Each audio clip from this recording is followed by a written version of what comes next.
Make a webcomic? Want to join a diverse collective of webcomic creators? Delphina here to tell you that Spider Forest is open for applications through June 24th. It's a great group that I've personally been involved with for over a decade now, focused on improving at our craft, doing our best to be positive, supportive peers and human beings, and making cool stuff together. Visit spiderforest.com/apply to get your application in. Thanks, and enjoy the episode. Do it! Just do it! Don't let your dreams be dreams. Yesterday said tomorrow. So just do it! Make your dreams come true!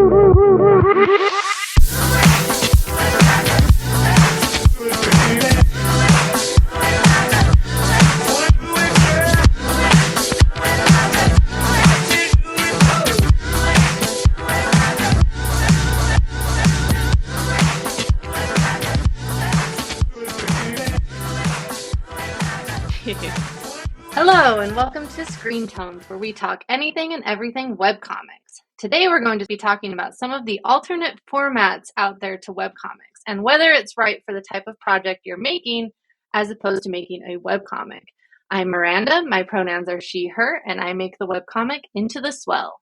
And I'm Ray, my pronouns are they, them, and I make the webcomics Overlord of Ravenfell and On Empyrean High. I'm Star, I use she, her pronouns, and I make the comic Cast Off. And I'm Bob, I use any pronouns, and I make the webcomics Into the Smoke and Demon of the Underground. Okay. Webcomics are pretty great in our opinion, but they're not the only way to get a narrative story out into the world. Prose has been an option for forever, but today with so many new technologies, there are so many more options available to tell your story. You could use anything from video games to podcasts to illustrated novels, but each option has its own pros and cons depending on what sort of project you're building, and today we're going to talk about them. So to kick us off, let's talk about what kinds of non-webcomic projects you have done or considered when you've been building up your idea for webcomics. We'll start off with you, Ray. Okay, I actually started out as a prose writer and did a lot of accompanying illustrations for my projects. Comics honestly weren't even on my radar until I got into manga because they always seemed to me as something either in the newspaper or about superheroes. So I've written a lot of short stories and short novels, and while I do tend to be a pretty visual person, though, so I'd often include illustrations with them. So honestly, I probably read about as many novels as I do webcomics and comics, so it was kind of like natural for me to start writing prose. I did have a very short stint in trying to do a visual novel, but I have discovered one thing, and I honestly do not like coding, even though I know how to do it. Same. Relatable. What about you, Star? So I actually have some experience with this because, so Cast Off is my current webcomic project, but during the course of its many-year development before I actually started it, making it as a webcomic, I actually did bounce around between a couple of different ideas.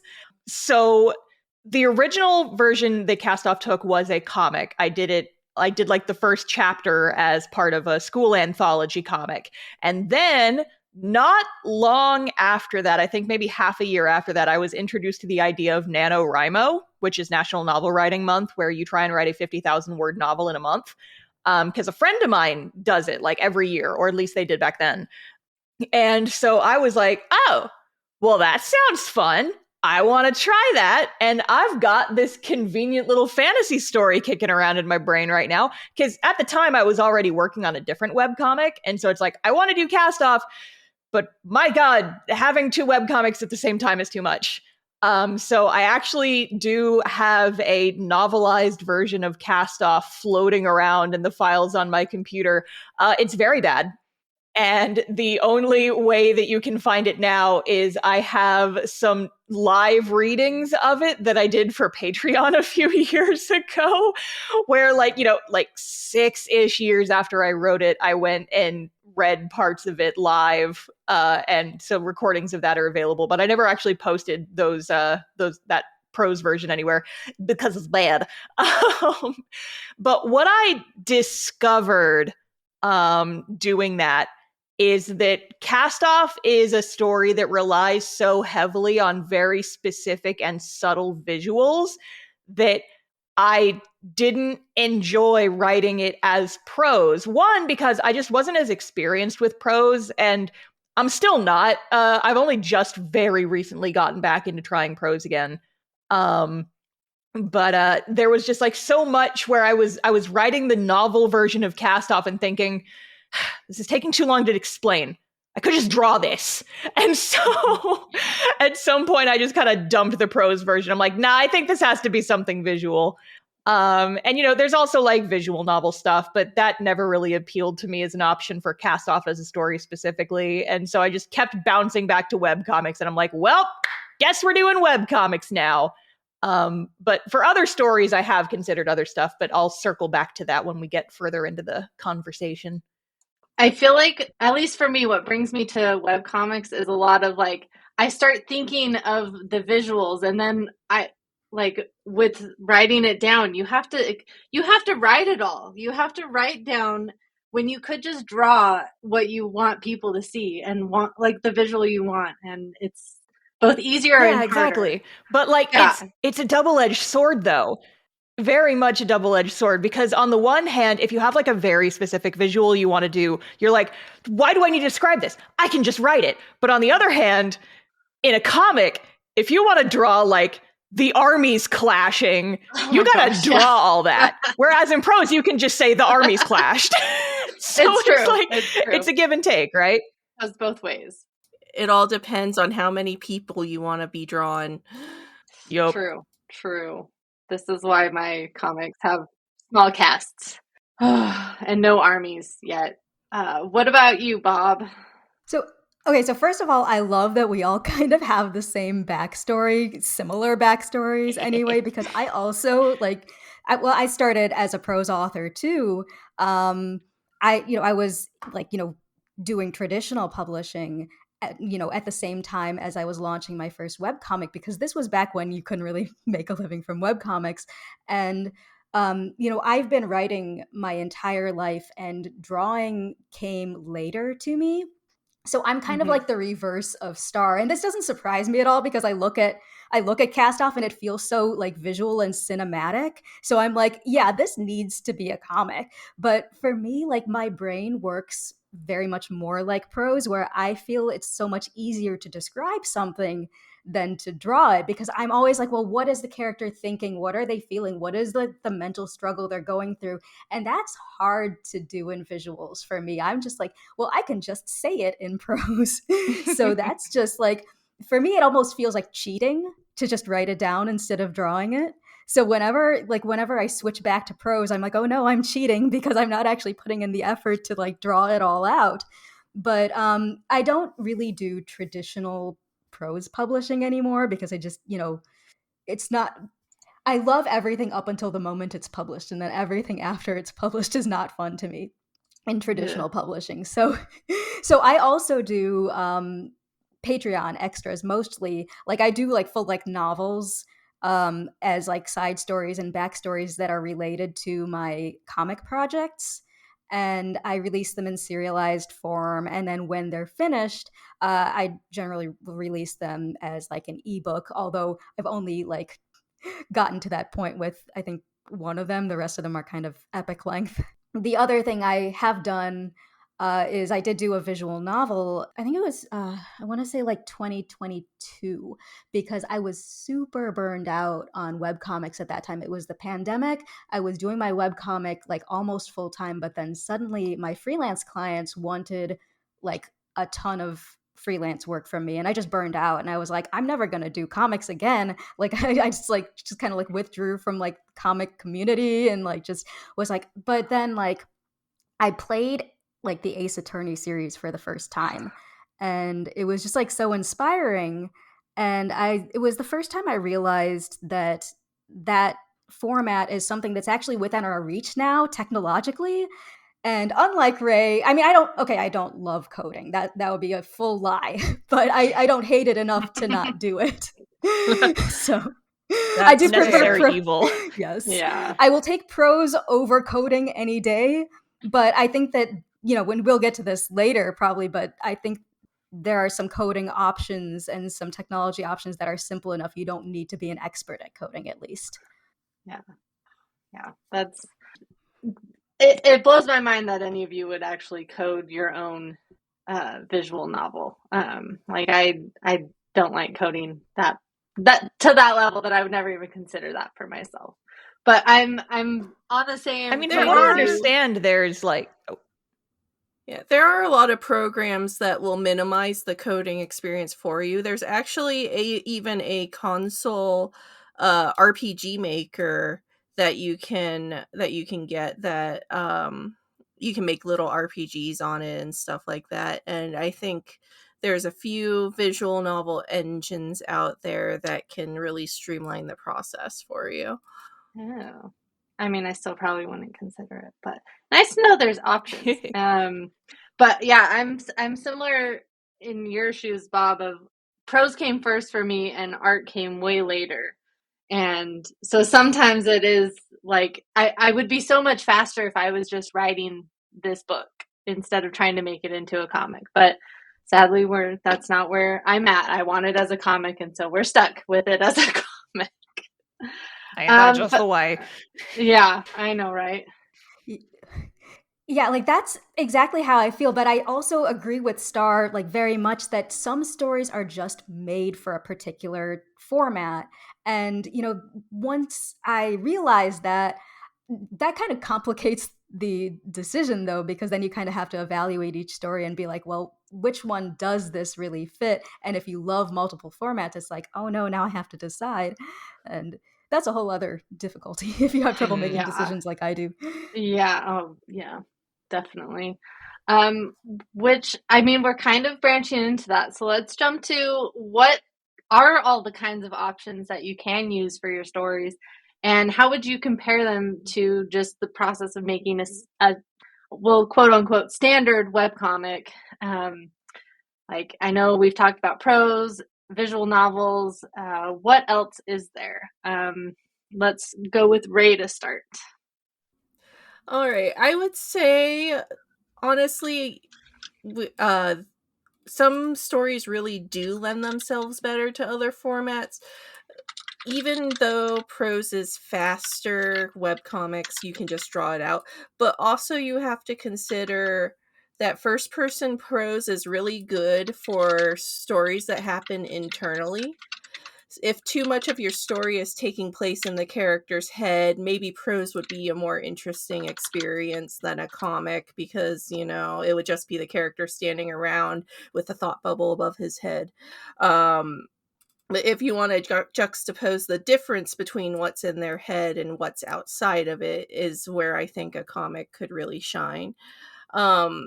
I do think light novels are kind of a good in between, because you still get that visual aspect to it. And for games, I think really work good for branching storylines. And then there's animations, just the whole nother beast, to be honest. It's sequential, yeah, but oh my god, the work for it.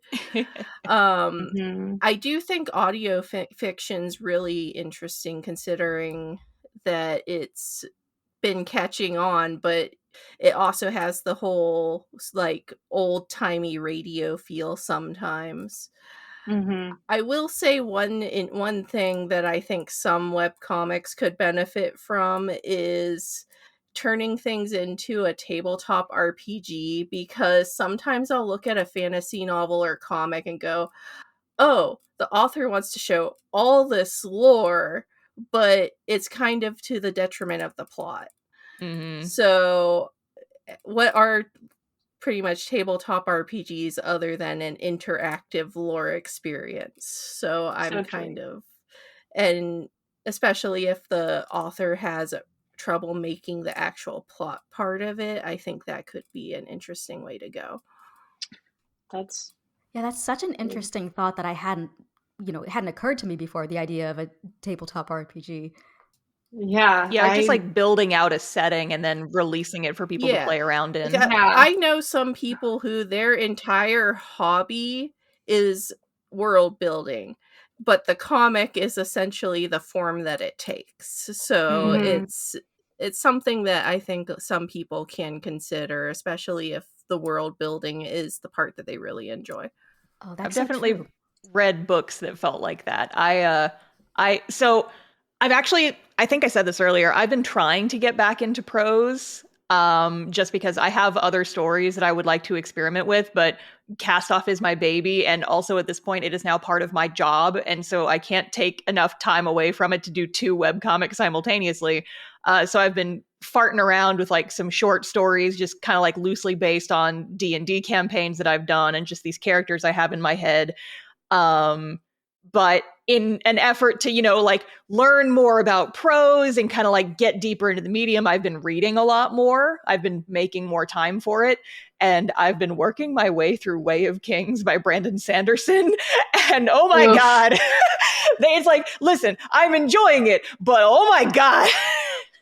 That's a beastie book to start with. It is okay. It was not the one I started with. I had like a couple of light snacks first, and then my friends were like, "Hey, if you really want something like epic fantasy, you could try Way of Kings." And I'm like, "I'm already at Barnes and Noble."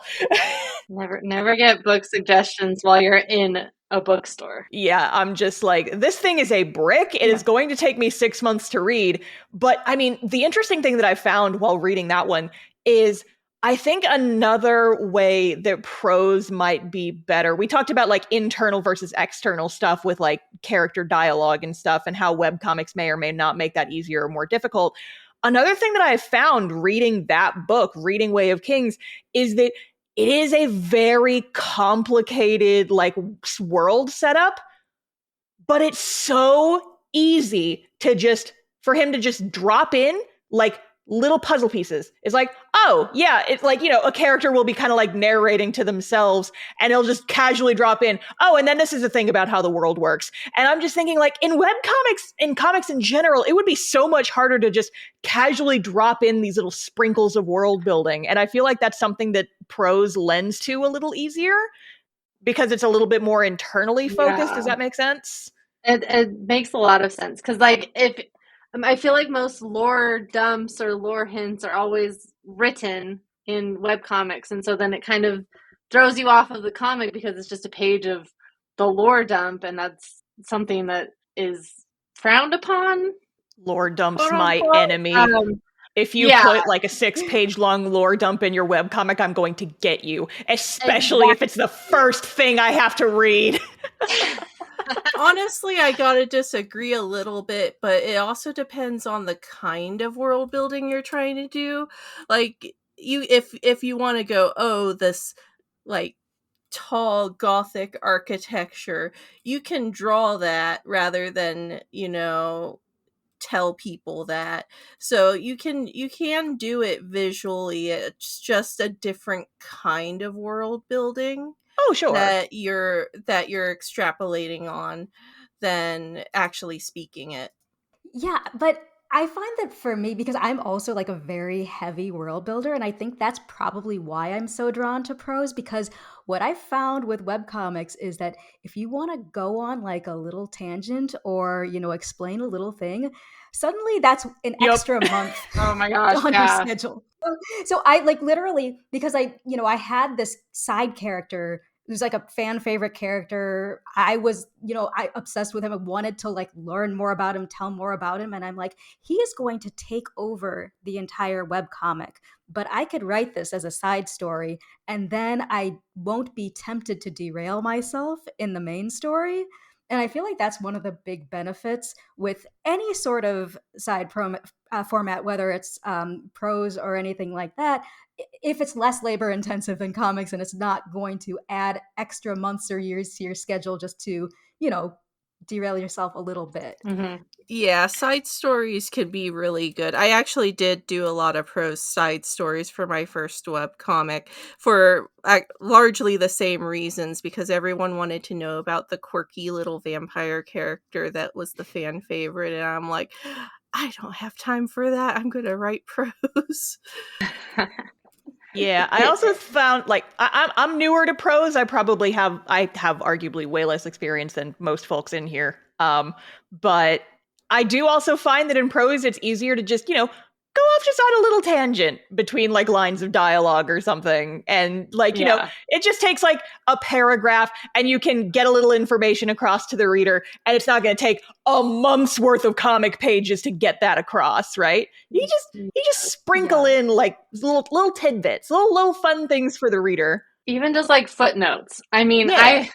if footnotes are done right in a novel, I love them. Like, because you can get that extra world building, or you can just skip over it and keep reading and not be derailed by this little dump of stuff. And I mean, you could probably pull that off in webcomics, but not as seamlessly. Keikaku means plan.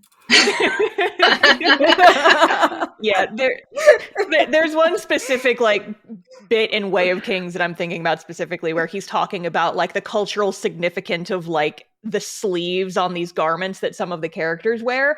And I'm like, yeah, in a webcomic, you could just, show these characters having these sleeves, but like everyone in the world already knows why the sleeves are there. And so in order to explain why the sleeves are like that, you'd have to have a character either think to themselves and do it with thought bubbles, or just like try to shoehorn in a conversation between two characters who already know why people are wearing sleeves like that to get that information across to the audience.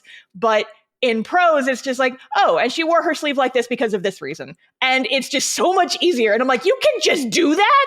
Oh my God.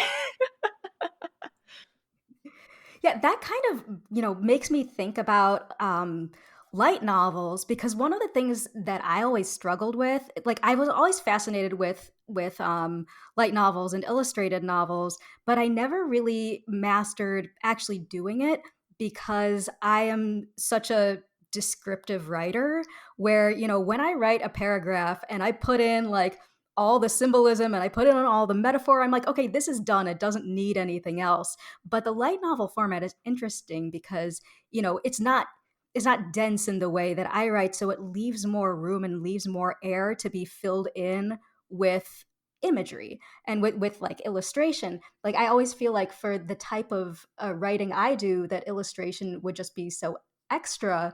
But I really like it when I know a lot of people who do illustrated novels really effectively, and one of the great things about it is when they're able to use the illustrations to say something that the prose doesn't already say. And that's something that I really want to like figure out how to do better.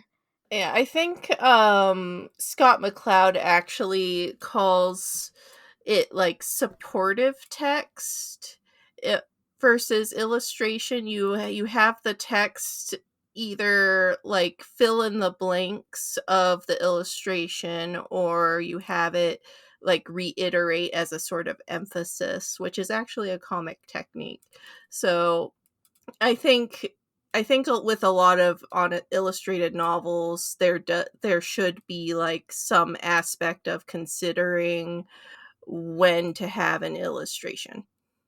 And that's actually pretty similar in comics. It's like, what do you explain versus what do you show? Mm-hmm. Show versus tell and all that. Mm-hmm. This is interesting because I feel like I've never, and maybe I haven't, I'm just not thinking of it, but I haven't like read a novel where the illustrations did that. Like the illustrations always were illustrating something that was written, not adding more to it, just like adding more that was unwritten. So it's an interesting thought to do a book or a novel that way, where both parts are just as important to the storytelling. Yeah, I actually kind of experimented with that for my college thesis. I was doing a sort of comic slash novel hybrid because this was back when I was much more of a prose novelist, when comics were even harder for me. And I was like, well, I just want to be able to write a really wordy comic, please. And now I kind of realized, the audiences are different for things that are very text heavy, and I can live with that now. But my end result for that project was it kind of looked a little textbook like, and so it wasn't the ideal way to get it across, and that's why I'm still, I feel like vertical scroll comics really open a door where you could experiment with that sort of thing, because you have the opportunity to break up text more, or to use CSS or other like kind of programming techniques to do light animations, or to display text in more of in like with a different sort of pacing. And Mm-hmm. so I kind of want to experiment with that someday. My first webcomic is traditional page format. My second is vertical scroll, but I feel like there's so much room to just try different things with it, Mm-hmm. with scroll formats. Yeah, the scroll format really seems to open up a lot of storytelling options, and it definitely has its uses, even if you're like trying to like planning to print, so you're opting for page format.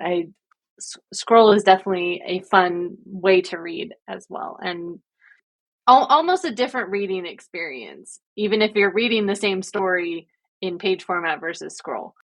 Yeah, the way that you can pace things and do reveals, the way, just the order in which a reader processes the images, it's so different. So you just have a lot more room to play around with, how that information is presented and how you want to do big moments, big reveals. It's really fun, but I just, I'm pretty new to it, so I'm still kind of learning and have a lot more experimenting to do.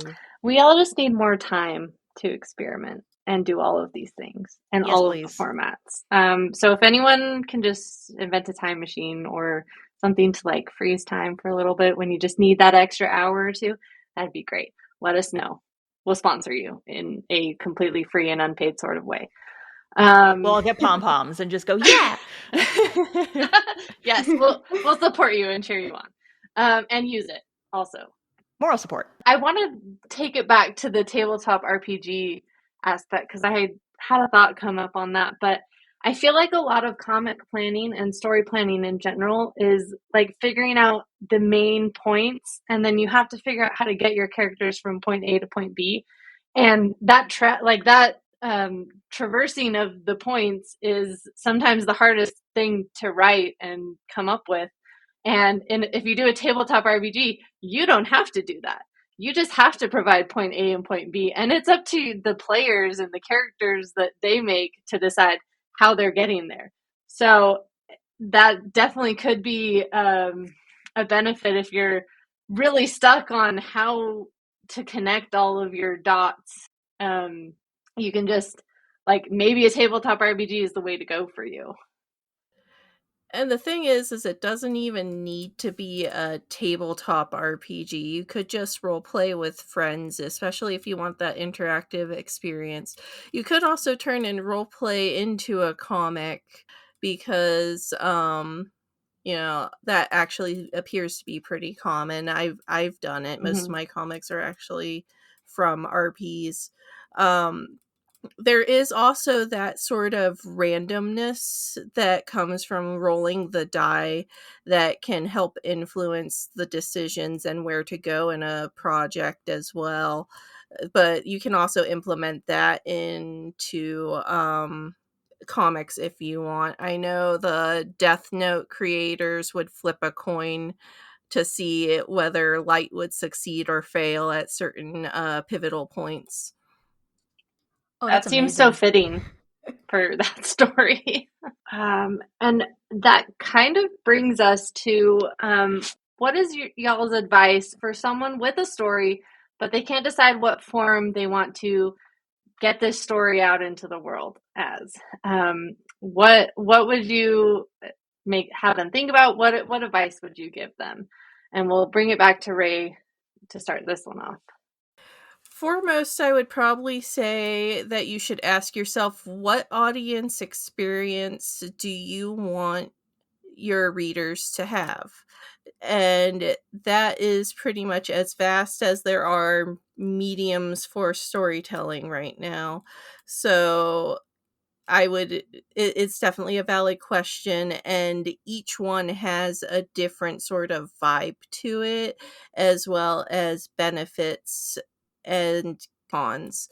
And another thing is you have to decide, would you actually enjoy making something in this format in a sustainable manner?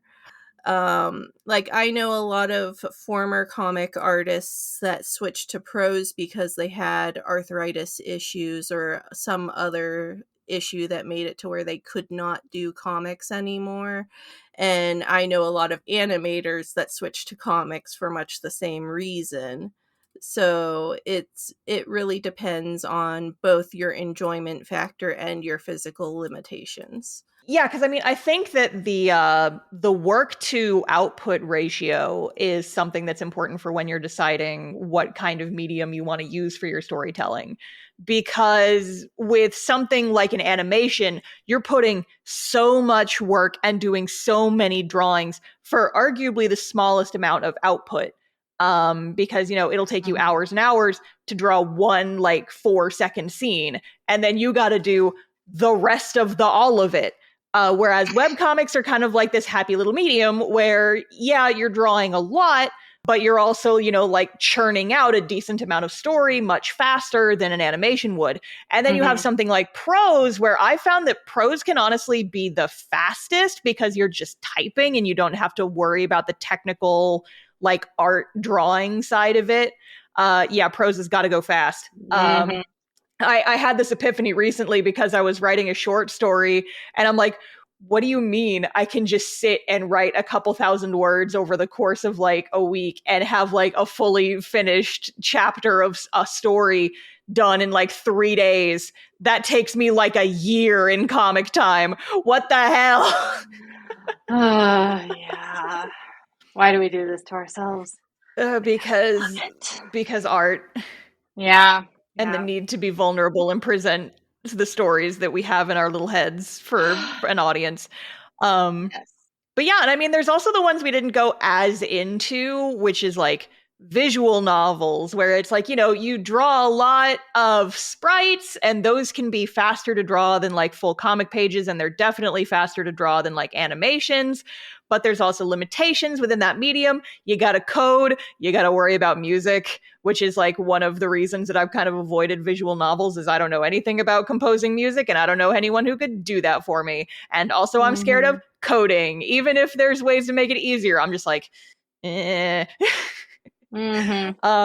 And yeah, it also does very much depend on like the type of audience you are trying to court with this story, because someone who's interested in a webcomic might not be interested in a visual novel. Someone who reads primarily prose might not be as interested in watching your animation. It just kind of depends on like the communities you want to be involved in and how, like, what kind of experience do you want marketing? Because marketing is another thing entirely. One of the hardest things with prose, if you're just doing prose with no illustrations, you are very limited on the amount of visuals that you have, especially if you don't also draw.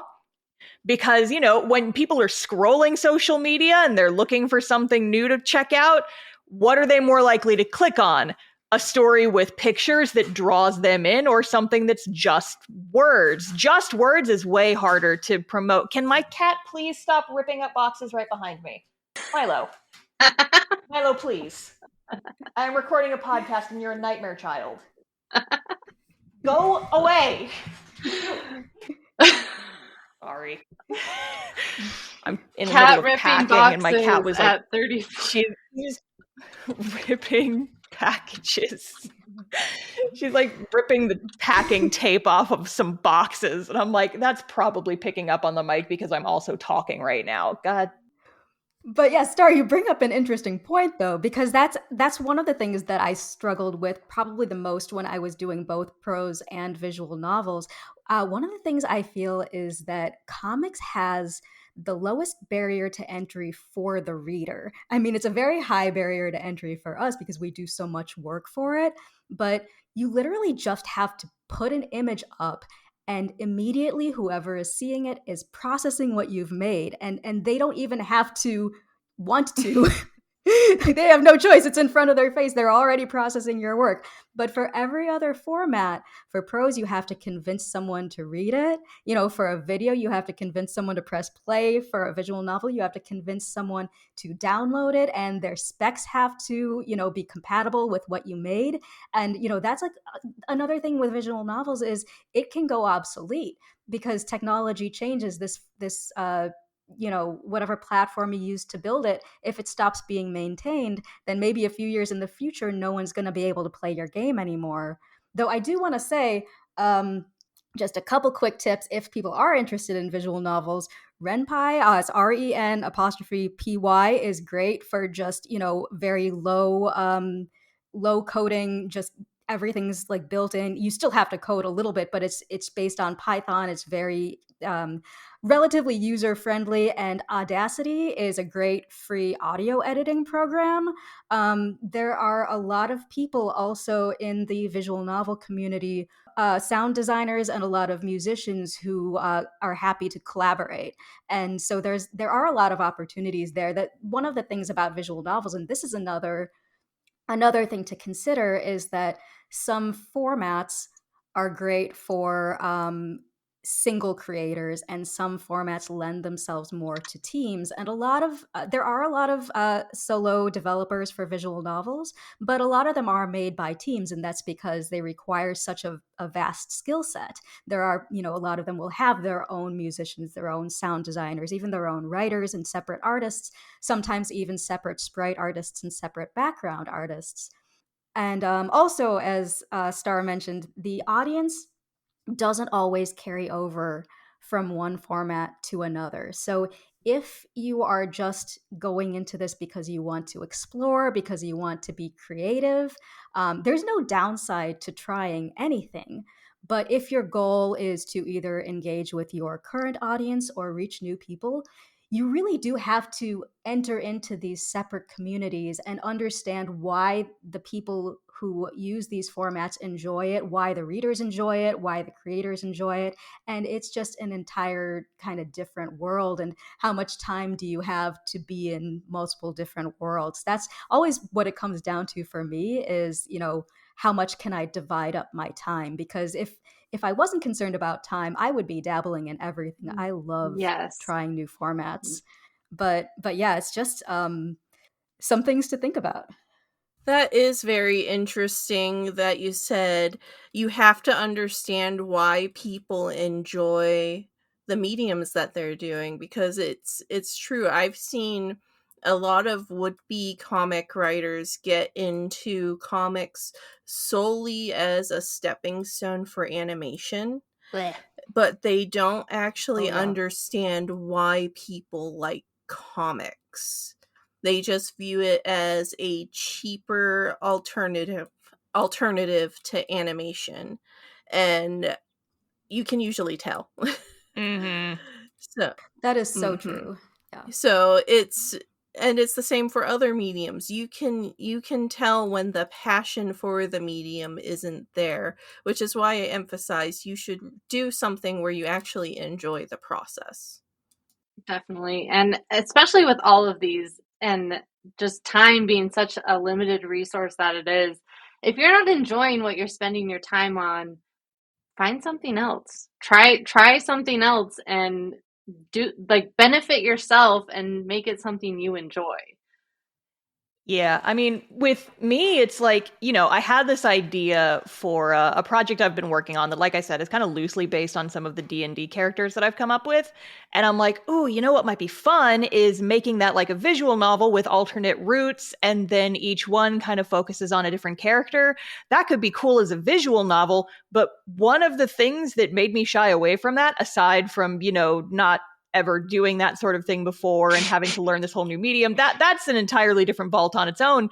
But the other fact of the matter is that I don't know much about visual novels. I've only played a handful in my entire life.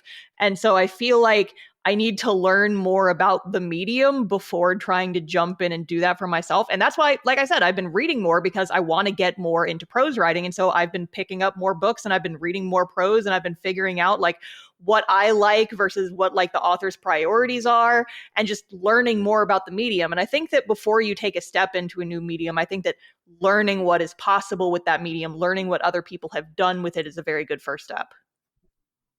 That is so true, and also a really important point that whatever you want to make, ideally you enjoy consuming it too. I Yes. hate to use the word consume, but like you just like it has to be something where, you know, you're not going into it because you disrespect it and you want to change it. There has to be something about it that you love and that draws you into it. And the more you're reading it, the more you're watching or playing or whatever, the more you'll, internalize that and understand, I think. Mm-hmm. Definitely. So one of the other things that I was curious about and looking into back when audiobooks and podcasts started getting really big was, is there an opportunity to translate some of this storytelling into an audio format?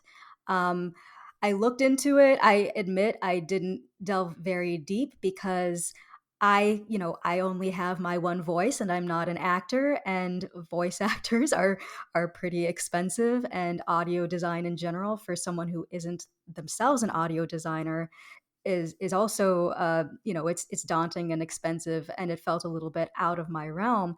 But there are a lot of people who are making fiction drama podcasts or just translating their prose into audiobooks. The key is that not all prose translates well into audio because it's written for the eyes. So you kind of, if you know you're going to uh, make your prose into audio, you kind of have to write it a little bit differently so that someone who's just listening to it can understand.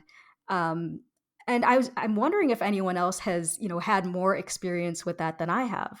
Yeah, I mean, so I haven't done like write a thing as a prose novel and then turn it into an audio book, but I have my YouTube channel. It's something that I've considered playing with. Some of the short stories I've written, I've considered turning into video format by doing like being my own audiobook narrator essentially and adding like some music and sound effects and things, because I've done stuff similar to that in the past. I wrote like a horror short story a couple of years ago, and I went and like I added music and some sound effects and stuff, and I had a bunch of fun with it. That video is not super popular because it came out really early on in my channel's life, and so most people probably don't even know it exists. But I've been thinking about doing some more stuff along those lines, just because I think for some people that enjoy listening to stories more than like actually reading them, that might be a way to get them into some of like these little short stories I'm writing, is just narrate them myself. But like you said, you do kind of have to write them in a specific way so that they make sense for audiobooks. Because I have heard that there's like a problem with audiobooks that you can tell it was not written for audiobooks in the way it was formatted. And so then the audiobook quality kind of suffers. But on the topic of audio mixing and doing all that sort of stuff, a big project that I have that I've been working on for over a year at this point is I'm taking the first arc from one of my D&D campaigns and I'm basically turning it into, it's not a full audio book, but it's like an audio summary of the events of the campaign. And then I'm adding music, I'm adding sound effects. I got some of my other players and some friends to do voice acting for it. Most of it's not voice acted. There's just like a couple of little snippets where it's like, it's easier for me to do this if I just have the characters actually say what their lines of dialogue were in the moment. And then I'm also adding like some visuals to it because I'm drawing and I'm kind of like loosely storyboarding it. And so it's kind of like taking an illustrated novel, but then also merging that audio drama portion into it. And at the time that this is going to be posted, it's not done yet. Because like I said, it's going to be over an hour and a half long. It has taken me over a year on and off to work on it, but someday I'll have a finished product to show for it. It's coming. I promise. I swear. It's just, again, it takes a long time. But if that's something that you think you have an interest in, if you like the idea of, like finding some copyright free music, which is what I've been doing, and like kind of messing with the audio, I personally find it kind of therapeutic and fun to do the soundscaping for like certain scenes, especially really ominous stuff. I do think there's potential. I don't think it's for everybody, but if you think that that might be a product you would have fun with, maybe experiment with it, try a little something. Could be fun. And that's just the moral of this episode, if we have morals. I can't think of a different word for that. But just there's so many options, and you can try them all. You can find what works for you. You just have to try and experiment. And if we all had more time, we would probably be doing a lot of these at the same time. But sadly, time is a resource, and you have to use it efficiently for what you want to do most. Most of the time. Sometimes you might be capable but of doing experimentation is fun. multiple things. Yeah. But experiment, try different things. You don't even have to finish the thing that you try. You can start it and let it go when you're done with it. But find what you enjoy most and find what form fits your story and make it happen. Maybe webcomics aren't your thing. If they aren't, then we're glad you're still listening to this podcast. But like, don't feel locked into a medium. There's so much more out there that you can try that might work better for your story, and you just haven't found it yet. So experiment, keep trying, make mistakes, be messy. I'm thinking of Miss Frizzle from the Magic School Bus. I can't remember her phrase, but if you know, you know. And with that, I think that is a Caesar salad wrap, fitting because today is the Ides of March when we're recording, not when we're releasing. I've been your host, Miranda, and you can check out my work at mirandacakes.art. And I've been Ray. You can find my works at empyreancomic.com and Overlord of Ravenfell is on Webtoon. I've been Star the whole time, and you can read my comics on castoff-comic.com. And I'm Bob, and you can find my works at intothesmokecomic.com and demonoftheunderground.com. We made it. I made it. You guys were fine the whole time. I made it. Gotta love internet issues. I was a little worried. Thank you for listening to Screen Tones, a webcomic podcast. You can find all our episodes at screentonescast.com. We've got a couple links over there to our Ko-fi and merch shop where your support will help us create more episodes and keep us talking about anything and everything webcomics. You can also find us on YouTube, Blue Sky, Tumblr, and our Discord server. Thank you so much for listening, sharing, rating, and supporting, and we'll see you next time.